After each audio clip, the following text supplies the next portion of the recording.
terima kasih ya sudah klik video ini. Selamat datang di channel Satu Parent. Oke, hari ini aku mau cerita-cerita lagi masalah mata minus tidak bisa melahirkan secara normal. Beberapa kali aku sempat dapat pertanyaan, emang iya kalau kita punya mata minus yang lumayan tinggi itu tidak bisa melahirkan secara normal. Beberapa waktu yang lalu aku melahirkan anak pertamaku secara normal atau per vaginam dengan kondisi mataku kiri kanan minus 7. Kok bisa melahirkan secara normal tapi punya mata minus yang tinggi? Jadi selama ini yang beredar di masyarakat katanya kalau matanya minus tinggi nggak boleh melahirkan secara normal karena takut nanti syarafnya putus, retinanya rusak karena terjadi kontraksi yang sangat berat sewaktu kita mengejan. Jadi kalau kita mengejan itu kan semua otot-otot ketarik ya. Dikhawatirkan otot-otot yang ada di retina mata kita itu juga ikutan ketarik sehingga menyebabkan kerusakan mata sampai pada kebutaan. Tapi ternyata setelah aku berkonsultasi dengan dokter, tidak melulu kejadian yang seperti itu. Jadi kita perlu tahu dulu nih, mata minus atau miopi itu apa sih? Jadi mata minus atau miopi itu adalah ketidakmampuan mata kita untuk melihat benda-benda yang jaraknya jauh. Sebabnya apa?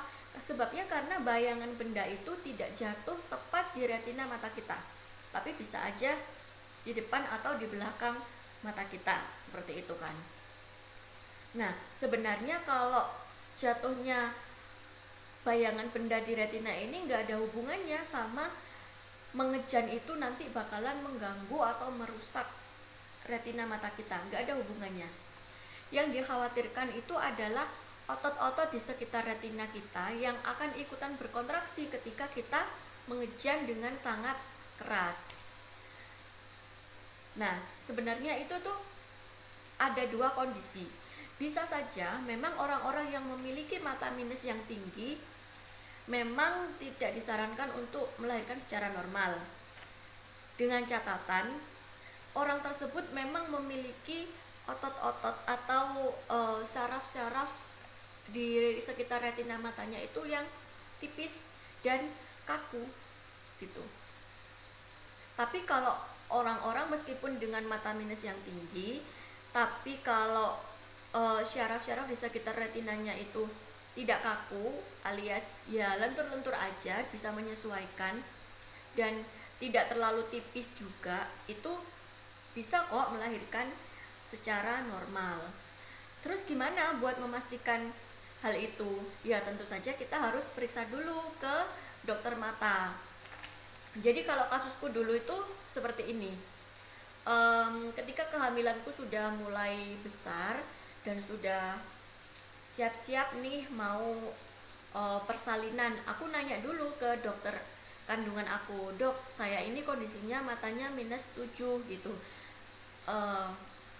Informasi yang saya terima menyarankan kalau sebaiknya saya melahirkan secara sesar atau operasi saja.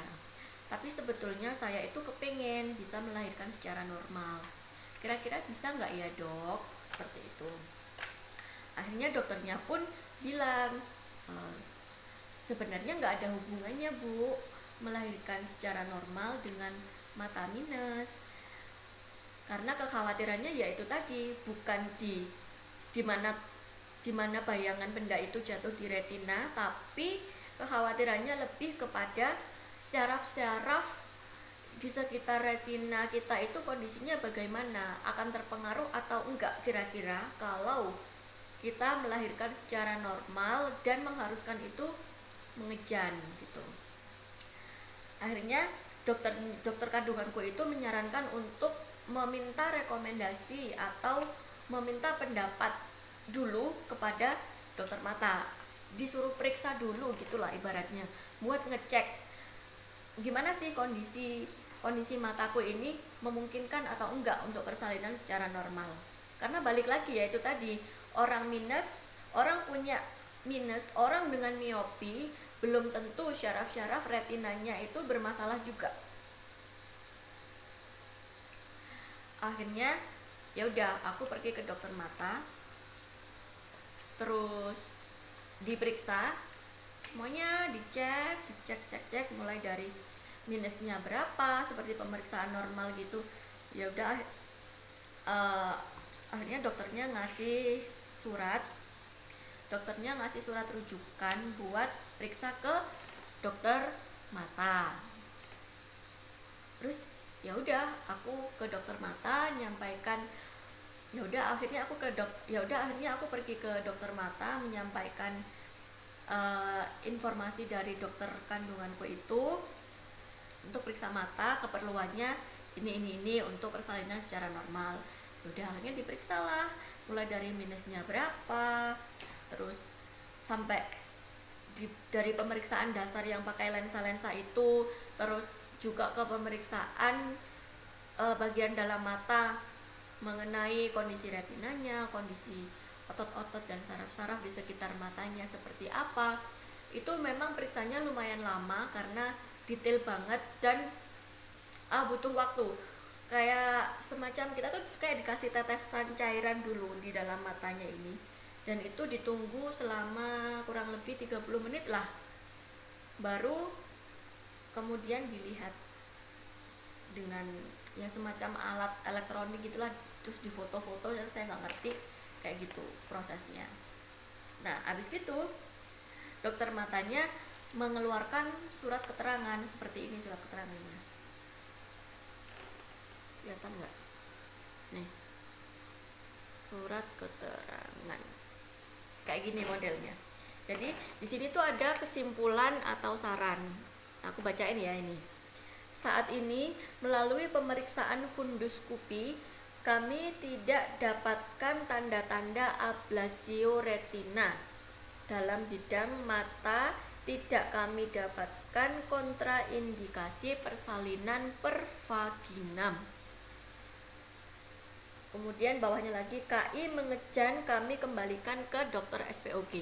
Jadi intinya dari surat keterangan ini, dokter matanya tuh bilang, mataku ini nggak apa-apa meskipun kondisi minusnya 7 yang itu lumayan tinggi, tapi nggak ada tanda-tanda ablasi retina. Artinya kondisi retinanya maupun otot-otot dan syaraf di sekitar retinanya itu baik-baik saja, bukan yang beresiko tinggi kalau misalkan terkena tekanan yang besar akibat mengejan terus menyebabkan dia bisa pecah. Enggak, jadi nggak apa-apa gitu, sehat-sehat aja. Terus dia juga bilang tidak mendapatkan kontraindikasi apapun untuk persalinan per vaginam. Jadi dia bilang boleh ketika mau melahirkan secara per vaginam atau normal itu boleh, dan dikembalikan lagi kepada dokter SPOG-nya. Setelah dapat surat seperti ini, ya sudah, ini dikasihkan aja ke dokter SPOG-nya. Oh, nggak apa-apa, dan ternyata aman kalaupun mau melahirkan secara normal gitu. Terus pertanyaannya lagi, bisa nggak sih surat ini didapatkan dari dokter mata tapi pakai BPJS gitu? Bisa kok, bisa. Syaratnya kalian harus dapatkan dulu surat rujukan dari vaskes pertama kalian. Vaskes pertamanya bisa dari puskesmas, bisa dari klinik, tergantung di mana kalian pertama kali mendaftarkan. Coba dicek masing-masing ya di kartunya. Nanti bilang aja mau periksa mata, minta rujukan untuk periksa mata karena mau melahirkan gitu. Bisa kok, nanti dapat surat itu, surat rekomendasinya itu dapat. Dan biasanya suratnya itu berlaku kurang lebih 3 bulanan lah. Nanti dapat surat rujukan. Nah, surat rujukannya itu nanti yang dibawa ke klinik mata, ditunjukkan kalau ini mau pakai BPJS. Oke gitu ya. Jadi kalian gak usah takut yang ngerasa minusnya tinggi, gak usah takut kalau emang kepingin melahirkan secara normal. Itu bisa kok, kemungkinan besarnya bisa. Tapi biar lebih amannya lagi, aku sarankan emang kalian harus cek dulu ke dokter mata supaya lebih aman lah ya, supaya lebih aman dan gak ada kekhawatiran. Oke, segitu dulu sharing hari ini. Terima kasih sudah mampir. Jangan lupa like, comment, share, and subscribe. Bye bye.